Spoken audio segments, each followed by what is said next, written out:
गीता में अर्जुन को स्वयं भगवान कह रहे हैं कि उस परमेश्वर की शरण में जा, उसके लिए उन संतों के पास जा जो तत्वदर्शी हो। इसी प्रकार हजरत मोहम्मद को उनका अल्लाह कह रहा है कि कोई और पूर्ण परमात्मा है, उसको पाने के लिए उन तत्वदर्शी संत की तलाश कर। वो प्रभु कौन है, ये जानने के लिए कृपया अवश्य सुनिए जगत गुरु तत्वदर्शी संत रामपाल जी महाराज के अमृत वचन। अब शेख फरीद ने सोचा कि पहले तो ऐसे हिला लूका छोड़ जाते थे, आज यू ऐसा निकम्मा मिल गया, किसी ने बाहर निकाल लिया मैं। अब वो बाहर निकालते निकालते उल्टा लटका लटका कहता है कि ए भाई मुझे ना छेड़े, मुझे डिस्टर्ब ना करे, मैं अपना काम कर रहा हूं, तू अपना काम कर। परमात्मा ने कहा कि तू क्या कर रहा है यहां पर? ए भाई, मैं भगवान के दर्शन के लिए, परमात्मा को देखने के लिए, परमात्मा के पाने के लिए मैं साधना कर रहा हूं। तो परमेश्वर कबीर देव जी ने कहा कि मैं हूं अल्लाहू अकबर। अब ये बात सुनकर शेख फरीद के माथे पे चोड़ी पड़ी, कहने लगे भाई मजाक ना करें, आप अल्लाह नहीं हो सकते, क्योंकि अल्लाह तो निराकार है, वो तो बेचून है, अल्लाह दिखाई थोड़ी देता है। परमात्मा कहने लगा भले आदमी, फिर तू डरे ढो इसमें, तू क्या कर रहा है? एक तरफ तो कहता मैं परमात्मा के दीदार के लिए प्रयत्न कर रहा हूं, और परमात्मा निराकार बतावे तू, फिर क्यों डले ढो रहा है इसमें?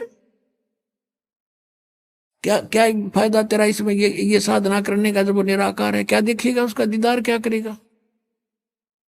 अब क्या करे ना, गाम कर ज्ञान का तो चमका ऐसा लग गया करे, एकदम उसकी बुद्धि सेट होगी, मालिक खड़े सामने, उसको ये समझ में आ गई शेख फरीद के कि भाई अगर ये परमात्मा तो नहीं हो सकता, लेकिन परमात्मा का बाखबर जरूर है, यानी तत्वदर्शी संत अवश्य है। उसने चरण पकड़ दिए, जो के नो उल्टा लटके लटके पैर पकड़ दिए कि महाराज मुझे भगवान का ज्ञान बता दे, मुझे अल्लाह की आवश्यकता है, अल्लाह के दर्शन करूंगा। परमात्मा ने कहा तुम फिर वही बात कर, अल्लाह के दर्शन करूंगा, तुम्हारा अल्लाह बेचून निराकार, बताओ तुम दर्शन क्या खाक करेगा? तू अगर दर्शन करेगा तो अल्लाह साकार हुआ। अब वो कहता हाँ बिल्कुल ठीक है, नहीं तो दीदार सब दाना नहीं चाहिए तुम्हारे मुख पर। तो वो कहने लगा जैसा भी है मुझे रास्ता बता दो, मैं भटक चुका हूं, मेरा अंत आने वाला है और परमात्मा मुझे मिला नहीं। अब परमात्मा ने क्या कहा कि बच्चा, इस देही शरीर के साथ तेरी के शत्रुता है, कभी खत्म कर लिया है तो बहुत महंगे, बहुत कॉस्टली है, इस तरह परमात्मा नहीं मिलता।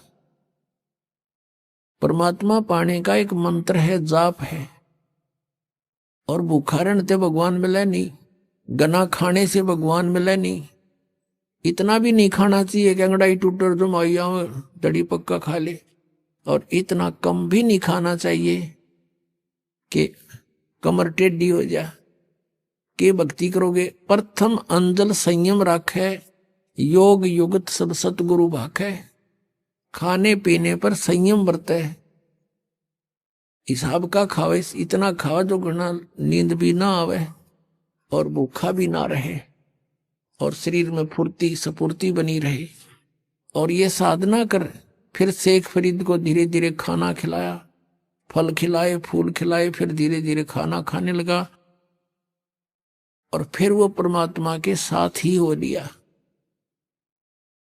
अब पुण्यात्मा कबीर परमेश्वर जी वो पूर्ण परमात्मा है, अल्लाह अकबर है।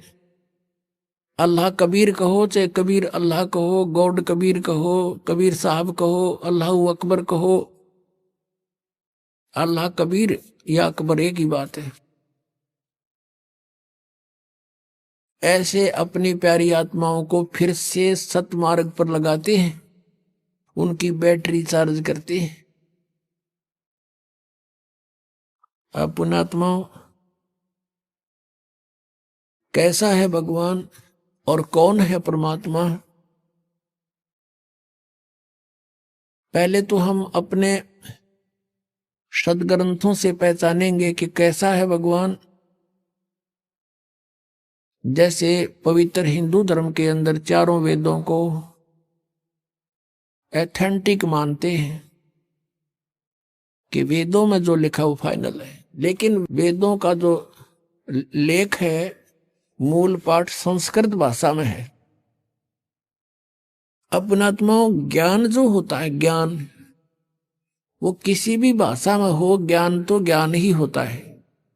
जैसे हम अपनी चाहे हरियाणवी भाषा में बोल के वो बात बता दें, और चाहे जिस भाषा को कोई समझता हो उसमें बोलकर बता दें, वो ज्ञान श्रेष्ठ हो, यथार्थ हो, तो उसका समझना जरूर आवश्यक है। अब एक भाषा को जान लेने से विद्वान नहीं हो जाता। जैसे संस्कृत भाषा को जानते थे ब्राह्मण वर्ग, और इन्हीं को पहले सतयुग त्रेता द्वापर तक इन्हीं को शिक्षा ग्रहण का आदेश था, दूसरे वर्ग को नहीं था, वर्ण को नहीं था। परमात्मा चारों युगों में आए हैं। सतयुग में सत सुकृत नाम से आए, तब इस मनु जैसे ऋषियों से मिले, ब्रह्मा से मिले, विष्णु से मिले, शिव जी से मिले, इनको यथार्थ ज्ञान समझाया, इन्होंने ध्यान से सुना। लेकिन बाद में काल ने इनकी बुद्धि को बदल दिया कि ये झूठ बोलता है, ऐसा कुछ नहीं है, तो तीनों ने बगावत कर दी, भगवान की वाणी को स्वीकारा नहीं। मनु जी ने भी परमात्मा का नाम बिगाड़ दिया कि ये वामदेव है।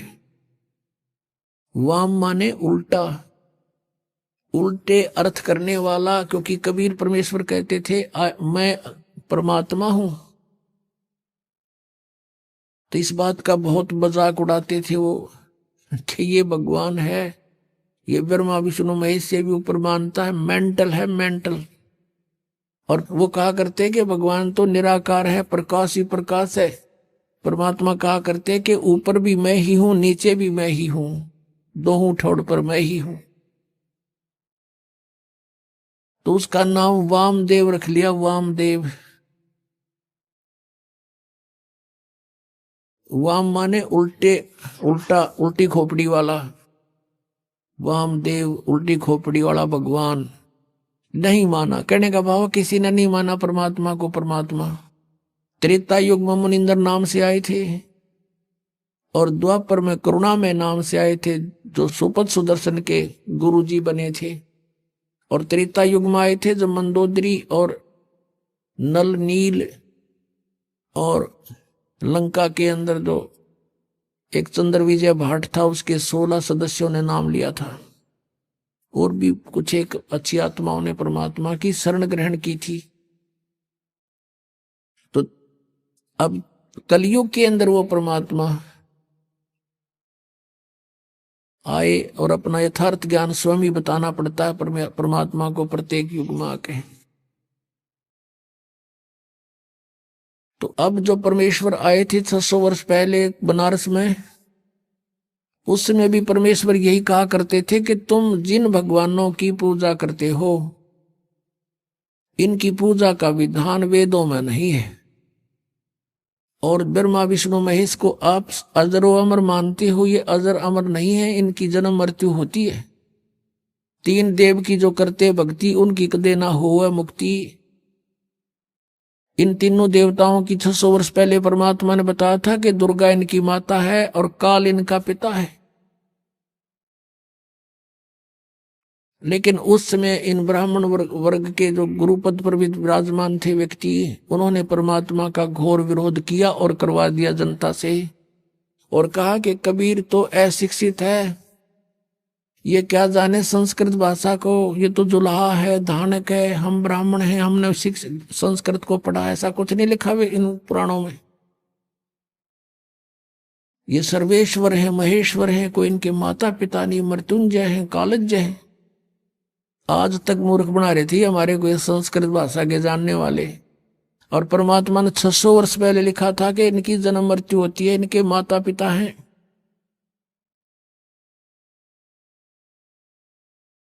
अब पहले तो परमात्मा के उस सूक्ष्म वेद में दिखाते हैं आपको कि परमात्मा ने 600 वर्ष पहले ब्रह्मा विष्णु महेश के बारे में क्या टिप्पणी करी थी, और आज फिर उन पुराणों में ज्यों की त्यों पाई। जब हम शिक्षित हो गए, समझण जोगे हो गए, अब देखिएगा। अब ये है कबीर सागर। अब कितना मोटा ग्रंथ है, अब देखना इसको, इसके अंदर दिखाते हैं आपको। ये है कबीर सागर, संपूर्ण 11 भाग, खेमराज श्री कृष्ण दास प्रकाशन, बंबई, यहां से ये प्रकाशित है। और इसका यहां लिखा है सत कबीर सागर, ज्ञान सागर प्रथम खंड, कबीर पंथी भारत पथिक, स्वामी युगलानंद बिहारी द्वारा प्रस्कृत। मुद्रक प्रकाशक हैं खेमराज श्री कृष्ण दास, अध्यक्ष श्री वेंकटेश्वर प्रेस, खेमराज श्री कृष्ण दास मार्ग, मुंबई। ये ज्ञान बोध और बोध सागर, ये चैप्टर अध्याय है इसमें कबीर सागर में। ये सूक्ष्म वेद है और इसके 21 पृष्ठ पे है। यहां देखिएगा। धर्मदास ये जग बोरा ना, कोई न जाने पद निर्वाण, यही कारण मैं कथा पसारा, जग से कहिए राम नियारा। ये नाम गलत लिखा, मिसप्रिंट है। यही ज्ञान जग जीव सुनावो, सब जीवों का भरम नसावो, अब मैं तुमसे कहूं चिताई, ही तेरे देवन की उत्पत्ति भाई। तेरे तीनों भगवानों का जन्म बताता हूं, जन्म पोथी, जन्म पत्री, इनकी जन्म तिथि। कुछ संक्षेप कहूं गहुराई, सब संशय तुमरे मिट जाई।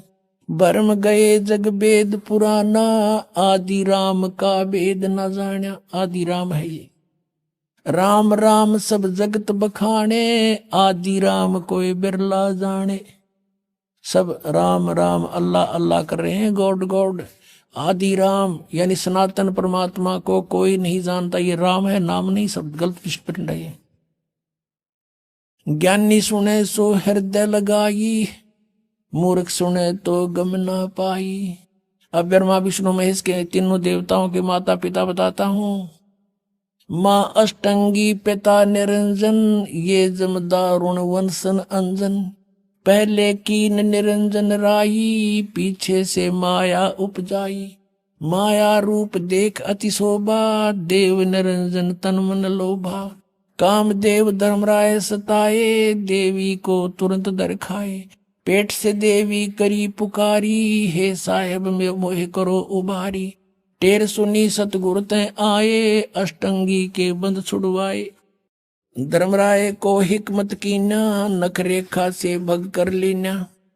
धर्मराय करे भोग विलासा, माया को रही तब आशा। ये धर्मराय काल को भी कहते हैं।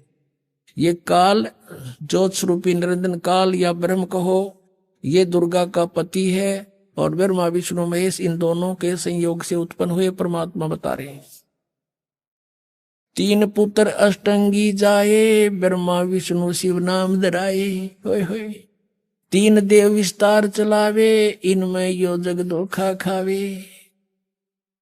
पुरुष गम कैसे कोई पावे, काल निरंजन जग भरमावे। तीन लोक अपने सुत दीन्या, सुन निरंजन बासालीन्या। तीन अपने पुत्रों को तीन लोक, पृथ्वी लोक, स्वर्ग लोक और पाताल लोक दे करके स्वयं वो गुप्त रहता है 21 में अपने ब्रह्मांड के ऊपरले किनारे पर। अलग निरंजन सुन ठिकाना, सुन यानी ऊपर, वो कम प्लेस में या अलग स्थान बनाकर रहता है। और ब्रह्मा विष्णु शिव भेद न जाना। अलख निरंजन सुन ठिकाना, ब्रह्मा विष्णु शिव भेद न जाना।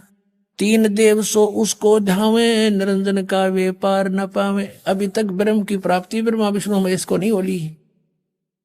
अलख निरंजन बड़ बट पारा, तीन लोक जीव कीन आहारा। तीनों लोकों के जीवों को खाता है ये। बड़ा ठग है, बटपारा मत छली व्यक्ति है ये। ब्रह्मा विष्णु शिव नहीं बचाए, सकल खाए पुन दूर उड़ाए। कहते ब्रह्मा विष्णु महेश अपने पुत्रों को भी खाओगा ये आखिर में। तिनके सुत हैं तीनों देवा, आंध्र जीव करते हैं सेवा। तीन के पुत्र हैं, तीन यानी इनके ब्रह्मा विष्णु महेश जो हैं काल और दुर्गा के पुत्र हैं। और ये अंदर जीव, अंधे जीव इन ब्रह्मा विष्णु महेश की पूजा करते हैं। अंधे माने ज्ञानहीन। अकाल पुरुष काहू नहीं चीन्या, काल पाए सभी गैलीना।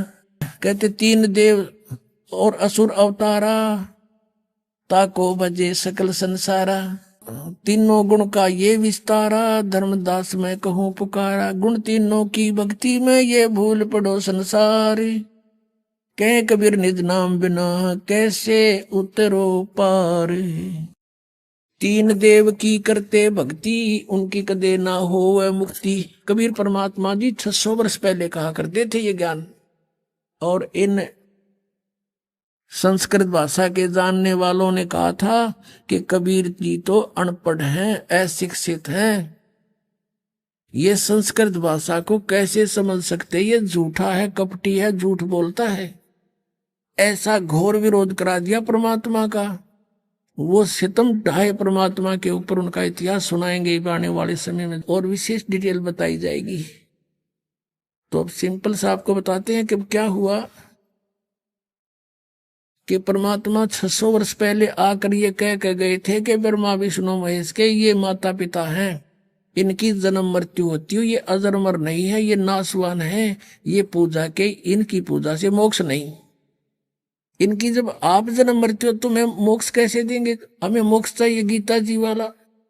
गीता जी अध्याय नंबर 15 के श्लोक नंबर 1 से 4 में कहा कि तत्वदर्शी संत की ऊपर लटके हुए, ऊपर को जड़, नीचे को तीनों गुण रूपी शाखा, तीनों गुण रूपी शाखा वाला उल्टा लटका हुआ संसार रूपी वृक्ष से ऊपर को जड़ तो पूर्ण परमात्मा है और ब्रह्मा विष्णु महेश रूपी इसकी शाखाएं हैं।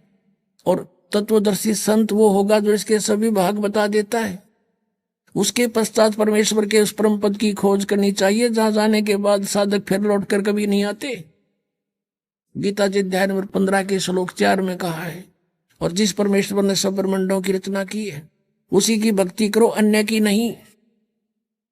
अध्याय नंबर 18 के श्लोक नंबर 62 में कहा कि अर्जुन तू सर्वभाव से उस परमेश्वर की शरण में जा, उसकी कृपा से तू परम शांति को और सनातन परम धाम को प्राप्त होगा। अपने आत्माओं, अब ब्रह्मा विष्णु महेश ही नासवान और ब्रह्म गीता ज्ञानदाता ये ब्रह्म है। ये चौथे अध्याय के 5वें 9वें श्लोक में, दूसरे अध्याय के 12वें श्लोक में, 10वें अध्याय के दूसरे श्लोक में कहता है कि तेरे और मेरे बहुत जन्म हो चुके हैं अर्जुन, तू नहीं जानता मैं जानता हूं। तो ये ब्रह्म भी नासवान। और कबीर परमात्मा कहते हैं ठहर पकड़ ठहर रहिए।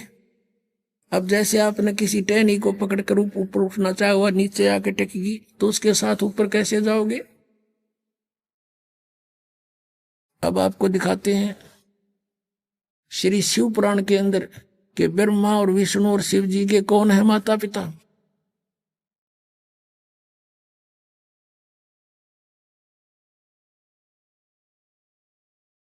पुण्यात्माओं, यदि ये सदग्रंथ आज भी संस्कृत में होते तो ये दास भी आपके रूबरू नहीं कर सकता है सच्चाई को, भले ही आप शिक्षित हो चुके हो। अब पुराण भी अनुवाद उन्हीं के द्वारा किया हुआ गीता प्रेस गोरखपुर वालों से, और उनमें स्पष्ट लिखा हुआ है। और इनका आज तक समझ में नहीं आई ये कहानी के है। इनके माता पिता लिख रखे और आज तक हमें नहीं बता पाए, क्योंकि कहते हैं मोती मुक्ता दर्शत नाई, ये जगह सब अंदरे, दिखत के तो नैन चश्मे इनका फेरा मोतिया बंदरे। इनका मोतिया बंद हो रहा था, किसी का मोतिया बंद हो जाए आंखों में, आंखें स्वस्थ दिखाई देती हैं जैसे इसको खूब दिखता होगा, पर उसने दिखता कती नहीं। तो ये दिखे थे विद्वान संस्कृत भाषा बोला करते, हमने देखे सोचा कि मैं ऋषि हैं, इन्हें घोट रखी है, पुराण सारे संस्कृत बोल रहे हैं। आज देखा वेदों और गीता के बारे में इनको कह का पता नहीं था, इन विद्वानों को, मंडलेश्वरों को, महर्षियों को। और परमेश्वर ने आके 600 वर्ष पहले जिसको ये अशिक्षित कहा करते थे कि वो क्या जाने वेदों और ग्रंथ सदग्रंथों के और पुराणों के बारे में, संस्कृत भाषा जानता नहीं। परमात्मा ने संस्कृत भाषा की आवश्यकता नहीं, वो सारी भाषाओं को समझते हैं। और जो उन्होंने जो अपने द्वारा रची हुई सृष्टि और सारा कुछ उसके सामने रचा गया तो वो सब कुछ ठीक बोलेगा। अब देखो शिव पुराण, संक्षिप्त शिव पुराण, गीता प्रेस गोरखपुर से प्रकाशित, संपादक हनुमान प्रसाद पोदार, प्रकाशक में मुद्रक हैं गीता प्रेस गोरखपुर, गोविंद भवन कार्यालय कोलकाता का संस्थान। इसके 98वें पृष्ठ से हम पढ़ना शुरू करेंगे। रुद्र संहिता 98वें पृष्ठ के बिल्कुल नीचे आते हैं। 5वां अध्याय का यह अंत है, एंड है। अपने पुत्र नारद की यह बात सुनकर लोग पिता में ब्रह्मा वहां इस प्रकार बोले। ये 5वां अध्याय समाप्त हुआ। इसका आगे यहाँ प्रकरण शुरू हो जाता 6 में। ब्रह्मा जी ने कहा, ब्रह्मन अपने पुत्र नारद से कहा, देव शिरोमणे, तुम सदा समस्त जगत के उपकार में लगे रहते हो। तुमने लोगों के हित की कामना से बहुत उत्तम बात पूछी है। जिसमें समस्त चराचर जगत नष्ट हो गया था, सर्वत्र अंधकार ही अंधकार था, कुछ भी नहीं था। उस समय तत् सद ब्रह्म, इस श्रुति में जो सत सुना जाता है एकमात्र वही शेष था। ये 99वें पृष्ठ पे पढ़ा पाना। अब 100 पृष्ठ पे आते हैं। ये 100 पृष्ठ पे है, यहां नीचे आते हैं। जिस परब्रह्म के विषय में ज्ञान और अज्ञान पूर्ण उक्तियों द्वारा इस प्रकार विकल्प किए जाते हैं। अब ब्रह्मा जी का ज्ञान सुन लो। कुछ ज्ञान, कुछ झूठा, कुछ सच्चा, यानी ज्ञान अज्ञान दोनों के विषय जो हमने सुना है वो बता रहा हूं। उसने कुछ काल के बाद द्वितीय की इच्छा प्रकट की। उसके भीतर एक से अनेक होने के संकल्प उदित हुए। तब उस निराकार परमात्मा ने अपनी लीला शक्ति से अपने लिए मूर्ति की कल्पना की। ये कहे निराकार हो ब्रह्म, और फिर कहते हो मूर्ति बन गया। वो छुपा रहता है। गीता जी अध्याय नंबर 7 के श्लोक 24-25 में ये काल बोल रहा। गीता कहता मैं अपनी योग माया से छुपा रहता हूं, सबके सामने नहीं आता। तो ये क्या करता, अपने कभी शिव के रूप में, अपने पुत्र के रूप में, कभी किसी को ब्रह्मा के रूप में दर्शन देता है। अब यहाँ ब्रह्मा इसीलिए कह रहा है कि वो तब उस निराकार परमात्मा ने अपनी लीला शक्ति से अपने लिए मूर्ति की कल्पना की। वो आकार में आया, क्या बना, जो मूर्ति रहित परम ब्रह्म है। ये ब्रह्म को परम ब्रह्म बोल रहा है। उसी की मूर्ति भगवान सदाशिव है। ये काल जो है सदाशिव रूप में प्रकट हो गया। अर्वाचीन और प्राचीन विद्वान उन्हीं को ईश्वर कहते हैं। एक उस समय एकाएक ही रहकर स्वेच्छानुसार विहार करने वाले उन सदाशिव ने अपने विग्रह से स्वयं ही एक स्वरूप भूता शक्ति की सृष्टि की, यानी अपने शरीर से एक स्त्री निकाली। ये न्यू कहना चाह रहा है ब्रह्मा। जबकि आपने सृष्टि रचना के अंदर परमेश्वर के द्वारा बताई यथार्थ ज्ञान सुना हुआ है, वो सच्चाई है। उसका कुछ मिलता जुलता ज्ञान ये दे रहा है। उनके अपने श्रेयंग से वो कभी अलग होने वाली नहीं थी। उस पराशक्ति को प्रधान प्रकृति गुणवती माया बुद्धि तत्व की जननी तथा विकार रहित बताया गया है। दुर्गा को प्रकृति भी कहते हैं, प्रधान भी कहते हैं। अब याद रखना, गीता जी के 14वें अध्याय के अंदर उत्पत्ति बताएंगे जो ब्रह्मा और विष्णु जी की। ये प्रधान और प्रकृति दुर्गा के लिए कहा है। यहाँ देखना, वह शक्ति अंबिका कही गई है। उसी को प्रकृति, सर्वेश्वरी, त्रिदेव जननी, नित्ता और मूल कारण भी कहते हैं। त्रिदेव जननी, ओह, तीनों भगवानों, तीनों देवताओं की, ब्रह्मा विष्णु महेश की माता। परमात्मा ने कहा है, अब मैं तुमसे कहूं चिताई, त्रिदेवन की उत्पत्ति बाई 600 वर्ष पहले आज से, और यही आज यानी पुराणों में विद्यमान है। त्रिदेव जननी, नित्ता, मूल कारण भी कहते हैं। सदाशिव द्वारा प्रकट की गई उस शक्ति की 8 भुजाएं हैं। कति क्लियर कंसेप्ट हो गया। नाना प्रकार के आभूषण उसके अंगों की शोभा बढ़ाते हैं। वह देवी नाना प्रकार की गतियों से संपन्न और अनेक प्रकार के अस्त्र शस्त्र धारण करती है। वो एकाएक होने पर भी वह माया संयोग वसात अनेक हो जाती है। जैसे इस दुर्गा ने 3 रूप धारण किए थे, सावित्री, लक्ष्मी और पार्वती का, और समुद्र में छुप गई थी, अलग भी रही थी। ये एक सिद्धि बहुचोल्य धारा एक सिद्धि होती है। और वे जो सदाशिव हैं उनको परम पुरुष, ईश्वर, शिव, शंभु और महेश्वर कहते हैं। ये काल की डेफिनेशन बताई जा रही है। यहां देखना, यहां क्लियर हो जाएगा 101 पृष्ठ पे। यहां देखना, वे अपने सारे अंगों पर भस्म रमाए रहते हैं। उन काल रूपी ब्रह्म ने, सदाशिव कहो, काल रूपी ब्रह्म कहो, एक समय शक्ति के साथ, नाथ नहीं, शक्ति सहित यानी दुर्गा के साथ शिवलोक नामक अक्षेत्र का निर्माण किया था। उस उत्तम अक्षेत्र को काशी कहते हैं। वह परम निर्वाण या मोक्ष का स्थान है, जो सबके ऊपर विराजमान है। वे प्रिय और प्रियतम शक्ति और शिव जो परमानंद स्वरूप है, उस मनोरम क्षेत्र में नित्य निवास करते हैं। शक्ति और शिव यानी काल और दुर्गा, यो सदाशिव काल, काल रूपी ब्रह्म और दुर्गा शक्ति। काशीपुरी परमानंद स्वरूपणी है। मुने शिव और शिवा ने, काल रूपी ब्रह्म और दुर्गा ने प्रलय काल में भी कभी उस क्षेत्र को अपने सानिध्य से मुक्त नहीं किया है। देवर से एक समय उस आनंद वन में रमण करते हुए शिवा और शिव के मन में यह इच्छा हुई कि कोई बालक बच्चा पैदा करें। ये दुर्गा और काल के मन में आई कि दूसरे पुरुष की सृष्टि करनी चाहिए, यानी कोई संतान उत्पत्ति करें। जिस पर यह सृष्टि संचालन का महान भार रखकर हम दोनों केवल काशी में रहकर स्वेच्छानुसार विचरें और निर्वाण धारण करें, ऐसा निश्चय करके शक्ति सहित सर्वव्यापी परमेश्वर शिव ने अपने वाम भाग के 10वें अंग पर अमृत मल दिया, यानी पति पत्नी व्यवहार किया। फिर तो वहां से एक पुरुष प्रकट हुआ, एक बालक का जन्म हुआ। देखना 102 पृष्ठ पे।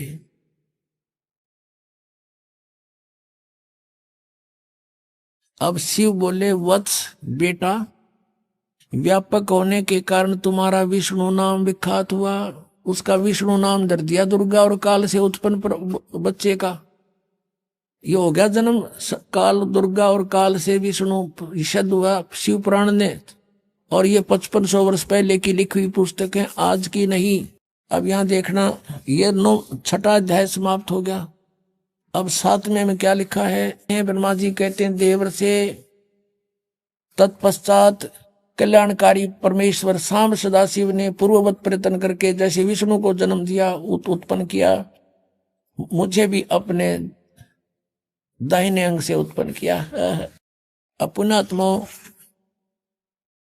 अब इनने कोई पूछने वाला हो, इनमें ऋषिया ने 5500 वर्ष हो गए इस पुराणों को लिखे हुए, आज तक ये हमें कह नहीं बता सके। जब इन पर आश्रित थे, ब्लाइंड फेथ किया करते थे कि बड़े विद्वान पुरुष हैं, संस्कृत भाषा को जानने वाले हैं, और परमात्मा से हमारे को इसलिए दूर रखा, भगवान की वाणी को स्वीकार करने नहीं दिया और परमात्मा को परमात्मा नहीं मानने दिया। ये मां शत्रु रहे हमारे ये अज्ञानी नीम हकीम गुरु, चाहे वो किसी धर्म मजहब के रहे हैं।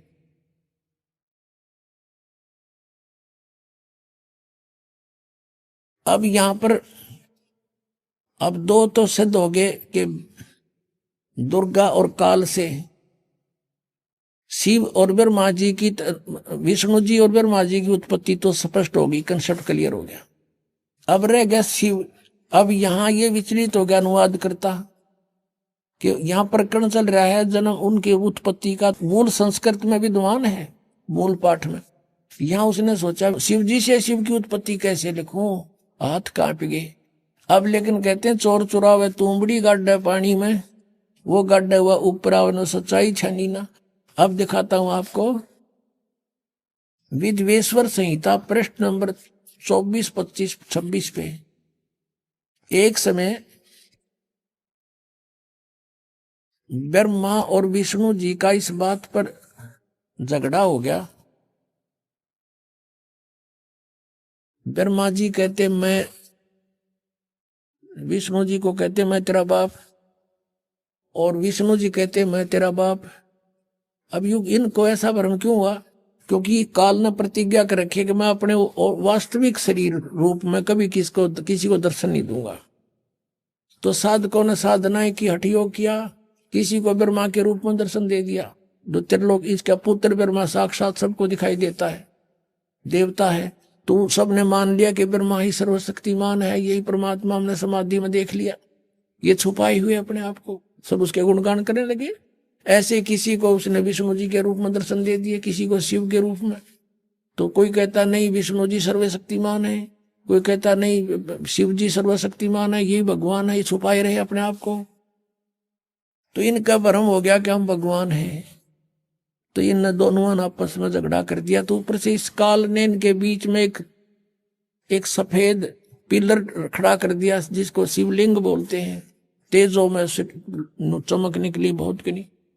तो ये हैरान रह गए, युद्ध बंद कर दिया, उसको देखने लगे ऊपर नीचे जाके। फिर यू काल प्रकट हो गया शिव के रूप में, अपने पुत्र शिव के रूप में, और इन दोनों को फिर शिक्षा देने लगा। देखिएगा विद्वेश्वर संहिता, ये संक्षिप्त शिव पुराण, प्रश्न नंबर 24-25 पे यहां देखिएगा विद्वेश्वर संहिता। और यहां आते हम, ये दोनों देखो भगवान ब्रह्मा और विष्णु लड़ रहे थे, इनके बीच में ये पिलर खड़ा कर दिया स्तंभ। फिर वो खुद आ गया शिव के रूप में। नीचे देखिएगा, अब ब्रह्मा और विष्णु ने पूछा, प्रभु सृष्टि आदि 5 कृत्यों के लक्षण क्या हैं, ये हमें हम दोनों को बताइए। भगवान शिव बोले, ये काल बोला, मेरे कृत्यों को समझना अत्यंत गहन है, तथापि मैं कृपा पूर्वक तुम्हें उनके विषय में बता रहा हूं। ये 5 अपने कृत्य बता दिए। ये देखना, ये 25 पे हमने पढ़ा, अब 26 पे पढ़ रहे हैं।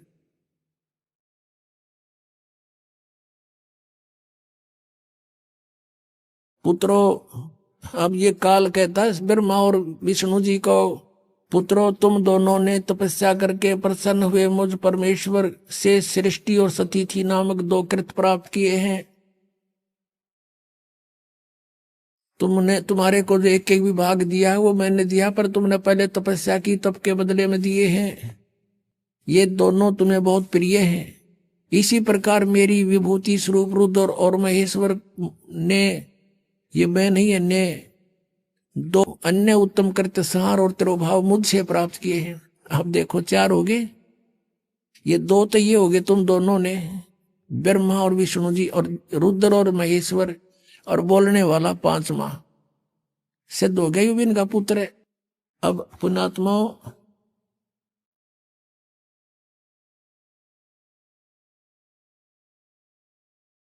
ये ज्ञान परमेश्वर ने 600 वर्ष पहले कहा था धर्मदास जी को, और धर्मदास जी से कहा था तू अभी डंडोरा ना पीटिए इसका, आन देश में फिर इन सब की जो ना गांठ बांध देंगे। अभी तो ये हमने मूर्ख समझ रहे हैं, जनता हमारे बच्चों को मुझसे दूर किए बैठे हैं, बिचली पीढ़ी आओगी जब देखेंगे इन्हें। अब सब अक्का बक्का रह गए, अब इनके पास कोई जवाब नहीं। जनता इनसे प्रश्न करती है कि तुम कहाँ सोया करते, मैं ऋषि हो, ये तुमने बैठा बैठा दिया, सारे समाज में भूत बना दिए, शास्त्र विरुद्ध ज्ञान सुना दिया। अब इनके बीड़ी धरती हो, पृथ्वी होगी, इनको मुश्किल माचेगी। सारे पंथाड़ा ने देख लिए। अब ये टीवी पर चलता है, पुस्तक भेज रहे हैं बड़ा बना करके, इसको पढ़कर समझदार बुद्धिमान समाज आज कोई बालक नहीं है। गॉड गिवन माइंड आज के बच्चों में। अभी न पता ही ना था, कोई विकल्प नहीं था, कोई तुलना करने का कोई तरीका किसी ने बताया नहीं, किसे तुलना करें किसके ज्ञान की। आज ये कंसेप्ट क्लियर करके धर दिया, माप के देख लिए सबने। ये ISI मार्क है जो दास ज्ञान देता है, सब सदग्रंथों में प्रमाणित है। अब वो पूछ रहे हैं उन गुरुओं से, उनको मुश्किल माच रही है, और बुद्धिमान लोग भाग भाग करा रहे हैं। कबीर परमात्मा कहते हैं कि डूबे थे पर उबरे, गुरु के ज्ञान चमक, और बेरा देखा दरदरा उतर चले फड़क। कबीर परमात्मा हमें समझाना चाहते हैं, मूर्ख गुरु के पीछे लाग रहे हो, और जब सतगुरु का ज्ञान सुना देखा है तो डूबो होगा हमने। कि पहले बेड़े हुआ करते, नौका के स्थान पर फ्लोटिंग जो है ना, एक फ्लोटिंग बना लिया करते, पूरा लंबा चौड़ा लकड़ी इसका सूखा, और उसको ऊपर फूस फास के ऊपर डाल लेते थे लकड़ ऊंचे ऊंचे, तो वो बेड़ा बोला करते, बेड़ा। और उस बेड़े के ऊपर बैठ के पार करा करते दरिया को, बहुत पुराने समय का वो है। तो कहते हैं, परमात्मा कहते हैं कि जब तुम्हें संत मिल जावे, सच्चा गुरु, तो इस तरह जंप लगा जाना उस डूबने वाले बेड़े तय, भाग लेना। कैसे कि डूबे थे पर उबरे, गुरु के ज्ञान चमक, गुरु के ज्ञान को देखकर ऐसे चमक गए, एकदम चौकस हो गए, चौकन्ने हुए कि किसी ने बता दे, देख डूबेगा, ये टूटा पड़ा बेड़ा तुम्हारा, आ जाइए, ये बिल्कुल ठीक है, इस पर आ जाओ फटाफट। तो कहते हैं, यूं देख के अपने बेड़े को, टूटे हुए को, एकदम फड़क के कूद गए दूसरे पे। एक सेकंड की भी विचार नहीं करे, डूबे इस पर। तो क्या बताते हैं कि जब तुम्हें ये ज्ञान होगा कि जो ज्ञान तुम्हें प्राप्त है वो डुबोने वाला है, तो ऐसे वहां से तुरंत भागना पड़ेगा, जैसे एकदम जंप लगा कर जान बचाने वाली बात होती है। तो कबीर परमात्मा कहते हैं, बेरा देखा डूबे थे पर उबरे, गुरु के ज्ञान चमक, चमक माने नु चौकस हो गए, एकदम चमक का पड़ा करे। और भेड़ा देखा जरजरा, यानी टूटा फूटा, तो नाश डुबोएगा। तो उत्तर चले फड़क, फड़क का जैसे कोई पशु के पास में जाकर हॉर्न बजा दे, वो एकदम फड़क कर भाग गया करे। कहते नो फड़क के कूद गए दूसरे बेड़े पे, यानी ऐसे गुरु को बदल लेना चाहिए। उस नकली गुरुओं को इस तरह तुरंत त्याग देना पड़ेगा आपको जान बचाने के लिए। अब आपको दिखा दिया ये कि ब्रह्मा विष्णु महेश के कोई माता पिता नहीं, और इनके इतिहास में, इनकी जीवनी में लिखा है इनके माता पिता हैं। और जो ये पांचवा कौन है, ये ब्रह्म है, यही गीता का ज्ञान दे रहा है। देखिएगा फिर शिव पुराण, ये वही शिव पुराण है, गीता प्रेस गोरखपुर से प्रकाशित। अब हम उसको पढ़ रहे हैं, 26 पृष्ठ पे आप पढ़ रहे हो, विद्वेश्वर संहिता। अब हम यहां आगे थे पढ़ते पढ़ते कि पुत्रों तुम दोनों ने तपस्या करके प्रसन्न हुए मुझ परमेश्वर से सृष्टि और सतीथि नामक 2 कृत प्राप्त किए हैं। ये दोनों तुम्हें बहुत प्रिय हैं। इसी प्रकार मेरी विभूति स्वरूप, मेरे स्वरूप में मेरे जैसे शरीर वाले रुद्र और महेश में भी ने भी 2 उत्तम कृत संहार और तिरोभाव मुझसे प्राप्त किए हैं। तो इसका मतलब हो गया ये पांचवा कौन है, ये ब्रह्म है, काल है, काल रूपी ब्रह्म है। ये यहाँ ये क्या कहता है कि मैंने पूर्व काल में अपने स्वरूप भूत मंत्र का उपदेश किया है, जो ओंकार के रूप में प्रसिद्ध है। वही महामंगलकारी मंत्र है। सबसे पहले मेरे मुख से ओंकार ओम प्रकट हुआ, जो मेरे स्वरूप का बोध कराने वाला है। ओंकार वाचक है, मैं वाच्य हूं। यह मंत्र मेरा स्वरूप ही है। प्रतिदिन ओंकार का निरंतर स्मरण करने से मेरा ही सदा सिमरण होता है। तो ओम का जाप ब्रह्म का है, काल का है। मेरे उत्तरवर्ती मुख से अकार का, पश्चिम मुख से उकार का, दक्षिण मुख से मकार का, पूर्ववर्ती मुख से बिंदु का तथा मध्यवर्ती मुख से नाद का प्राकट्य हुआ है। यानी 5 अवयव हैं इसमें, अकार, उकार और मकार और बिंदु और नाद। इन 5 से मिलकर ये ओम बना है। प्रणव, प्रणव बोलते हैं इसको, प्रणव। इस प्रकार 5 अवयवों से, 5 अंगों से युक्त ओंकार का विस्तार हुआ। इन सभी अवयवों से एकीभूत होकर यह प्रणव ओम नामक एक अक्षर हो गया। ओम इति एकाक्षरम ब्रह्म विहारण मामनुसमरण यह प्रयाति तदन्देहम सयाति परमाम गतिम। गीता जी के अध्याय नंबर 8 के श्लोक 13 में गीता का ज्ञान ये ब्रह्म ही दे रहा है। इति सिद्धम, वो कह रहा मेरा एक ओम अक्षर है, नथिंग एल्स। और यहाँ जो इन्होंने नकलियान बना रखा है ना, ओम नमः शिवाय, ये 5 अक्षर का मंत्र है। ये ओम नमः शिवाय कोई मंत्र नहीं है मूल पाठ में। ये अनुवाद करता कि अपनी अड़ंगा अड़ाया हुआ है, इसलिए ये गोठ लिया ओम नमः शिवाय, ओम नमः शिवाय। अरे तो सीधा ओम मंत्र बता रहा है, नथिंग एल्स। अपनात्मा एक तो ये शब्द हो गया कि गीता जी का ज्ञान ये काल रूपी ब्रह्म ही बोल रहा था। ये यहाँ भी कह रहा है मेरा ओम मंत्र है। ये ब्रह्मा विष्णु महेश का पिता है, दुर्गा इनकी माता, इति सिद्धम। और ये तीनों नासवान है, ये दिखाते हैं आपको। जन्म है तो मृत्यु भी होगी इनकी। श्री देवी पुराण देखिए, गीता प्रेस गोरखपुर से प्रकाशित। संपादक है हनुमान प्रसाद पोदार चिमनलाल गोस्वामी। ये गीता प्रेस गोरखपुर से प्रकाशित है। अब देखिएगा इसके 123 पृष्ठ पे, तीसरा स्कंद। अब भगवान विष्णु अपनी माता दुर्गा की स्तुति करते हुए बोले, तुम शुद्ध स्वरूपा हो, ये सारा संसार तुम्हीं से उद्भासित हो रहा है। मैं ब्रह्मा और शंकर हम सभी तुम्हारी कृपा से विद्यमान हैं। हमारा आविर्भाव यानी जन्म और तिरोभाव माने मृत्यु हुआ करता है। हमारा तो जन्म और मृत्यु होता है। केवल तुम ही नित हो, जगत जननी हो, प्रकृति और सनातनी देवी हो। भगवान शंकर बोले, देवी यदि माँ भाग विष्णु तुम्ही से प्रकट हुए हैं तो उनके बाद उत्पन्न होने वाले ब्रह्मा भी तुम्हारे ही बालक हुए। फिर तमोगुणी लीला करने वाला शंकर क्या तुम्हारी संतान नहीं हुआ? अर्थात मेरी भी माँ तुम ही हो, अर्थात मुझे भी जन्म देने वाली, उत्पन्न करने वाली तुम ही हो। शिवे संपूर्ण संसार की सृष्टि करने में तुम बड़ी चतुर हो। इस संसार की सृष्टि, सतिथि और संहार में तुम्हारे गुण सदा समर्थ है।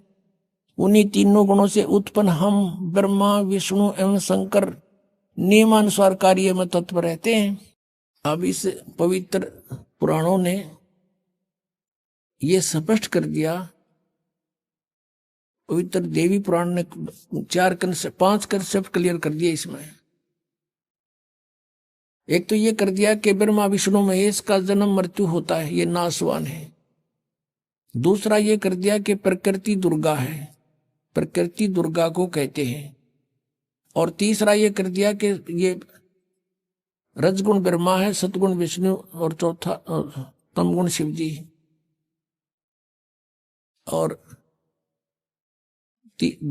तीसरा ये कर दिया, चौथा ये कर दिया कि ये इनकी माता है दुर्गा और ब्रह्मा विष्णु महेश की यह दुर्गा माता है। और पांचवा ये कर दिया कि रजगुण ब्रह्मा है, सतगुण विष्णु, तमगुण शिव जी। चौथा और पांचवा कर दिया कि ये केवल नियमित कार्य ही कर सकते हैं, यानी किसी के कर्म में ये परिवर्तन नहीं कर सकते। आपका जैसा कर्म है वैसा ही दे सकते हैं। आपके भाग में दुख है तो ये कोई परिवर्तन नहीं कर पाएंगे। केवल पूर्ण परमात्मा कबीर परमेश्वर आपके प्रारब्ध के पाप को काट कर आपको सुख दे सकता है। उसके हाथ में कलम है, वो सर्वशक्तिमान है। अन्य ना ब्रह्म कर सकता, ना परब्रह्म कर सकता, केवल पूर्ण ब्रह्म कर सकता है, वो सत्पुरुष है।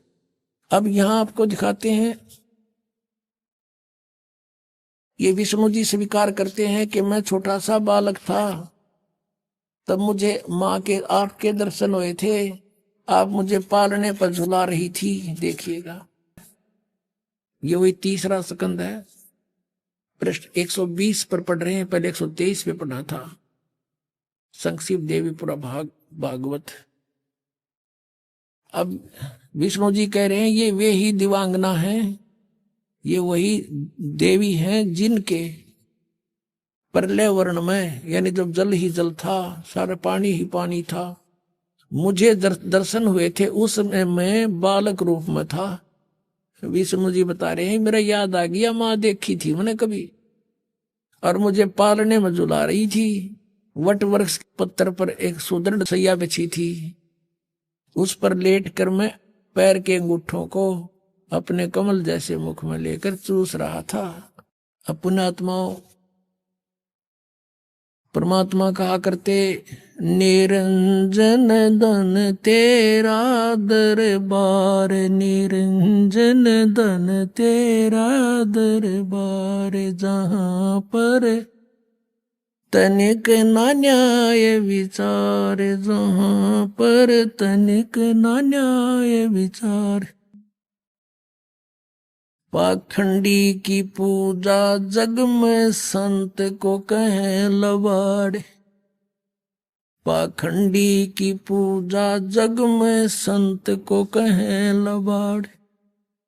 अज्ञानी को परम विवेकी, ज्ञानी को मूढ़ गंवार, निरंजन धन तेरा दरबार, निरंजन धन तेरा दरबार, जहां पर तनिक ना न्याय विचार।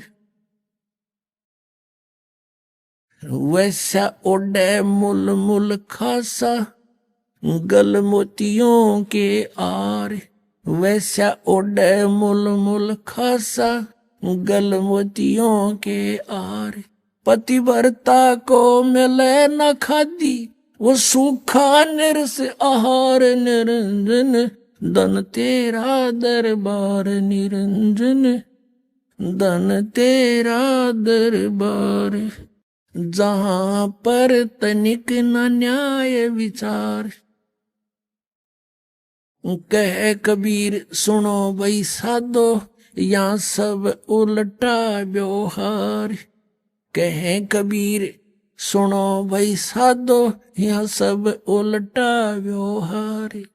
सच्चों को तो ये झूठा बताए, इन झूठों का एतबार निरंजन।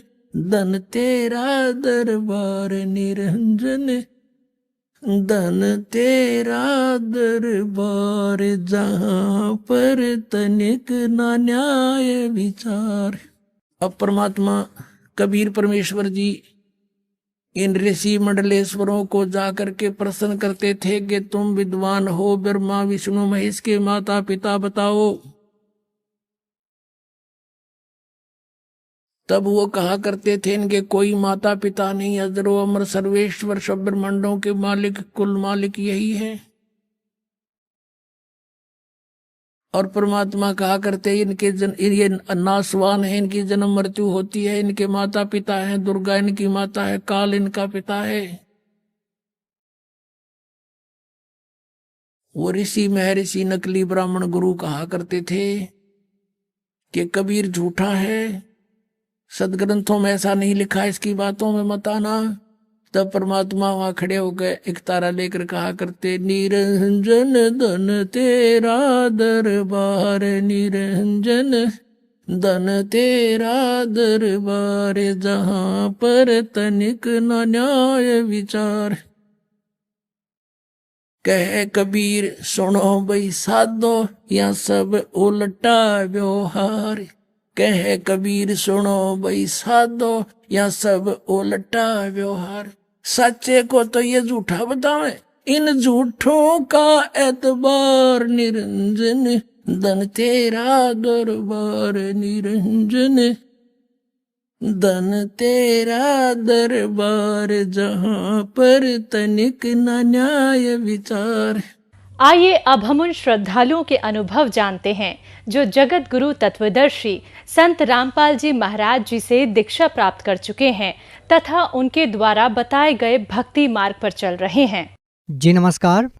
नमस्कार सर। जी क्या नाम है आपका? राजेंद्र सिंह अहलावत। राजेंद्र सिंह जी कहाँ से आए आप? अभी मैं दीनपुर एक्सटेंशन नई दिल्ली में रह रहा हूँ। सर हम सबसे पहले आपसे ये जानना चाहेंगे कि संत रामपाल जी महाराज से नाम दीक्षा लेने से पहले आप क्या भक्ति साधना करते थे? मैं सर भक्ति साधना नहीं करता था, फौज में नौकरी होने की वजह से जो है, इसलिए ऐसा टाइम ही नहीं मिलता था। लेकिन हम श्याम जी की पूजा करते थे और मंगलवार को जो है प्रसाद बांटते थे, हनुमान जी की वो करते थे। बाकी कोई गुरु नहीं बना हुआ था। सर आपने बताया कि आप फौज में होने की वजह से ज़्यादा भक्ति नहीं कर पाते थे, तो सर जब आप पहले कोई इतनी ज़्यादा विशेष भक्ति नहीं कर रहे थे तो फिर आपने संत रामपाल जी महाराज से आपने नाम दीक्षा क्यों ली, क्या कारण था? हमने संत रामपाल जी महाराज से नाम दीक्षा इसलिए दी, बेटे को जो है बचपन से ही शुगर की प्रॉब्लम थी और उसको दौरे बहुत पड़ते थे। उसके बाद जो है उसको सब जगह दिखाया, मेडिकल रोहतक भी दिखाया, सफदरजंग वगैरह दिखाया। तो उसके बाद में जो है हमारे गांव के ही जो है सुरेश भगत जी थे, उन्होंने बताया आप गुरुजियों के पास जाओ, संत रामपाल जी महाराज जो है आए हुए हैं भगवान के रूप में, वहाँ पर जो है आप एक बार जो है जाओ और नाम दीक्षा लो, बच्चा ठीक हो जाएगा। तो इसलिए जो है ना भगतमती और लड़का ये जो है 2002 अप्रैल में संत रामपाल जी महाराज से करोथा आश्रम में जाकर नाम दीक्षा लेके आ गई। सर जैसा कि आपने बताया कि आपके घर में भूत प्रेत की बाधा थी और आपने बताया कि आपके बेटे ने और आपकी पत्नी ने संत रामपाल जी महाराज से नाम दीक्षा ली, तो हम आपसे ये जानना चाहेंगे कि क्या संत रामपाल जी महाराज से नाम दीक्षा लेने के बाद आपके घर की जो भूत प्रेत की बाधा थी, क्या वो उनसे नाम दीक्षा लेने के बाद ठीक हुई? बिल्कुल सर, उनसे नाम दीक्षा लेने के बाद जैसे संत रामपाल जी महाराज से नाम दीक्षा लेकर के आए, संत रामपाल जी महाराज ने जो भक्ति बिताई और उस तरीके जो है ना घर पे आकर के मालिक की जोत जलाई संत रामपाल जी महाराज के अनुसार, तो भूत प्रेत की बाधा 3 दिन के अंदर ही ठीक हो गई। और लड़के को जो है जो तकलीफ़ थी उसमें भी उसी दिन से आराम होना शुरू हो गया। लेकिन दास जो है ये दुष्ट आदमी था उस टाइम पर, क्योंकि दारू पीता था, नशा करता था, इसलिए 2 साल तक मैंने उनको मना नहीं किया, वो जाते रहे। तो उसके बाद जो है संत रामपाल जी महाराज से अरदास लगाने के बाद अगली वनवासी को सत्संग में जाने लगे करोथा, तो यहाँ टम्पू जाता था। तो उस दिन पहले दिन जो है ना इस दुष्ट आत्मा ने जो है ना बहुत ज़्यादा दारू पी, और मैंने मना नहीं किया, लेकिन सुबह 4 बजे उठ गया। ये संत रामपाल जी महाराज ने प्रेरणा करी, क्योंकि जब संत रामपाल जी महाराज से मेरी पत्नी ने अरदास करी थी तो संत रामपाल जी महाराज ने बोला था, अब बेटा वो बहुत अच्छी आत्मा है, ज़रूर आएगा एक दिन और भक्ति भी करेगा, चिंता मत कर, अपनी भक्ति करती रहे। तो उस दिन क्या हुआ, मैं सवेरे 4 बजे उठा, उठ करके सबसे पहले नहा धो के तैयार हो गया। मैंने पत्नी को और लड़के को बोला सत्संग में नहीं चलना क्या? तो उन्होंने बोला, मेरी पत्नी बोलती नहीं तुम तो दारू पियो और आराम से रहो।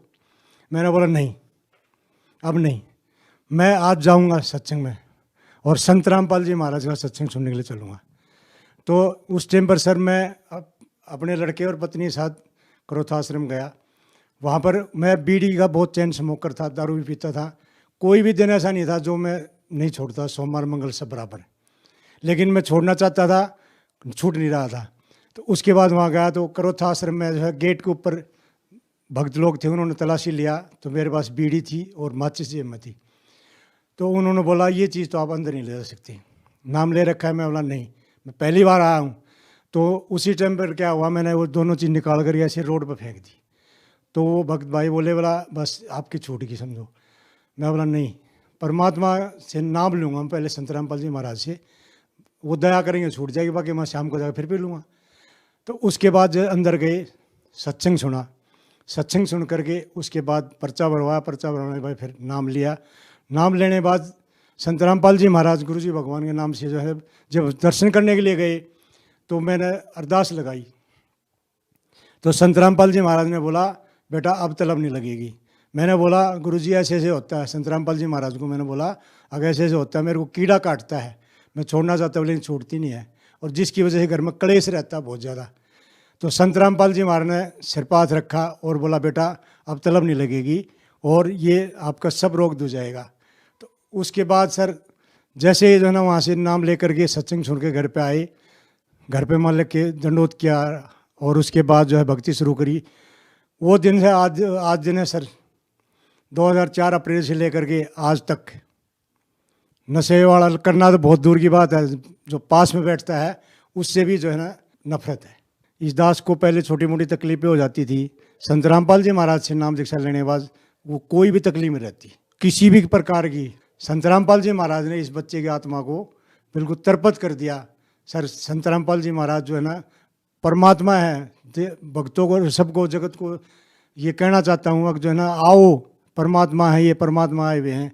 हरियाणा के लोगों सभी जो है सुनो, संत रामपाल जी महाराज ने मेरे जैसे जो घर बर्बाद हो गया था, भूत प्रेत की बाधा थी, लड़का गरिष्ठ था और दास जो है ये तुच्छ प्राणी इतना नशा करता था अब जिससे घर चलना छोड़ो मरने की नौबत आ गई थी। और सभी जो सुने हरियाणा के लोगों आओ ये संत नहीं, ये पूर्ण परमात्मा आए हुए हैं।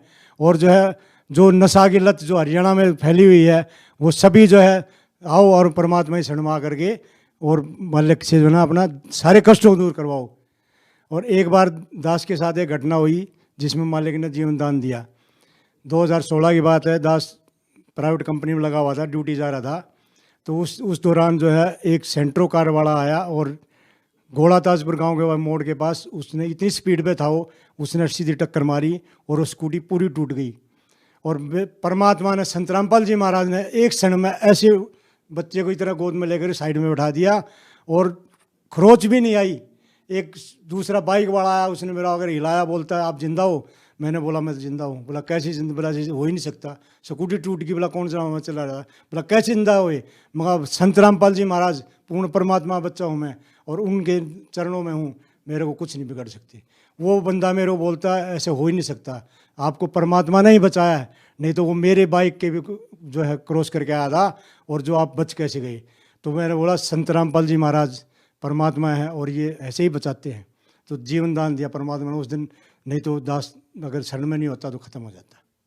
सर जिस तरीके से आपने बताया कि संत रामपाल जी महाराज से नाम दीक्षा लेने के बाद आप लोगों को इतने सारे लाभ मिले, सर आपके जीवन में इतना बड़ा बदलाव कैसे आया कि पहले आप नशा करते थे, आप चाहकर भी नशा नहीं छोड़ पा रहे थे और जैसे ही आपने संत रामपाल जी महाराज से नाम दीक्षा ली और आपने नशे को तुरंत छोड़ दिया, उसको छूते तक नहीं, सर इसके पीछे क्या कारण है?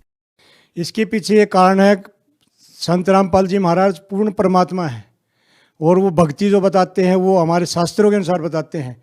और संत रामपाल जी महाराज का आशीर्वाद और उनकी बताई हुई भक्ति और विधि के से और मालिक के बताए हुए संत रामपाल जी महाराज की जो बताई गई भक्ति और पूरा परिवार, जो परमात्मा का वचन कभी खाली नहीं होता। परमात्मा ने आशीर्वाद दे दिया था, बच्चे आज से जो है छूट गया, तो मालिक के आशीर्वाद से, मालिक की भक्ति से, परमात्मा की शक्ति से, संत रामपाल जी महाराज की भक्ति शक्ति से। संत रामपाल जी महाराज एक आम संत नहीं है, वो परमात्मा है। वो इस धरती पर आए हुए हैं, हम तुच्छ जीवों का कल्याण करने के लिए आए हुए हैं। संत रामपाल जी महाराज ने दया करी, संत रामपाल जी महाराज ने जो वचन बोल दिया वो कभी गलत नहीं हुआ। संत रामपाल जी महाराज ने बोल दिया था, अब बेटा छूट जाएगा सब कुछ, सब छूट गया। आज ये संत रामपाल जी महाराज की वजह से अब कोई भी कार्य नहीं है।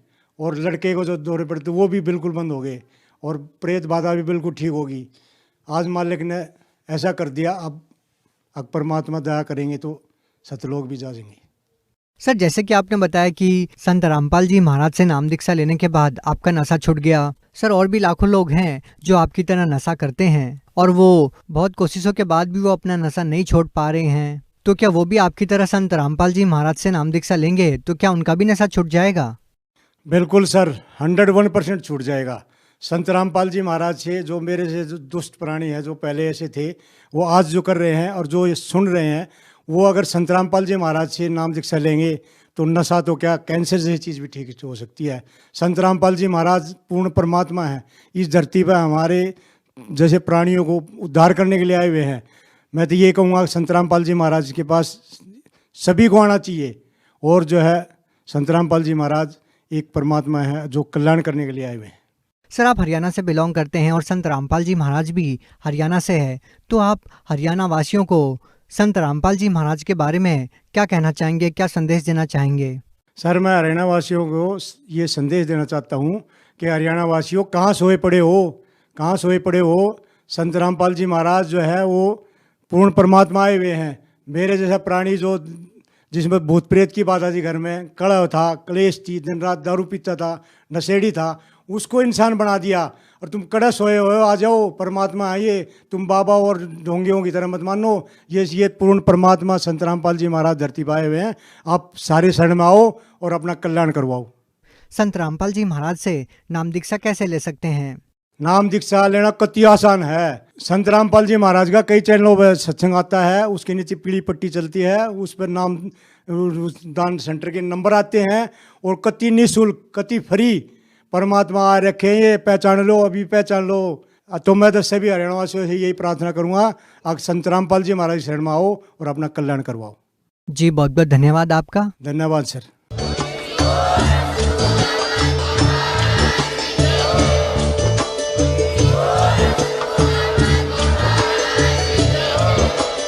आप सुन रहे थे जगत गुरु तत्वदर्शी संत रामपाल जी महाराज जी के मंगल प्रवचन। अधिक जानकारी के लिए विजिट कीजिए हमारी वेबसाइट www.jagatgururampalji.org। संत रामपाल जी महाराज जी के शुभ आशीर्वाद से पूरे विश्व भर में 500 से भी ज्यादा नाम दीक्षा केंद्र हैं, जिन पर संत रामपाल जी महाराज जी द्वारा ऑनलाइन निःशुल्क नाम दीक्षा दी जा रही है। अपने नजदीकी नाम दीक्षा केंद्र का पता करने के लिए संपर्क करें 8222880541।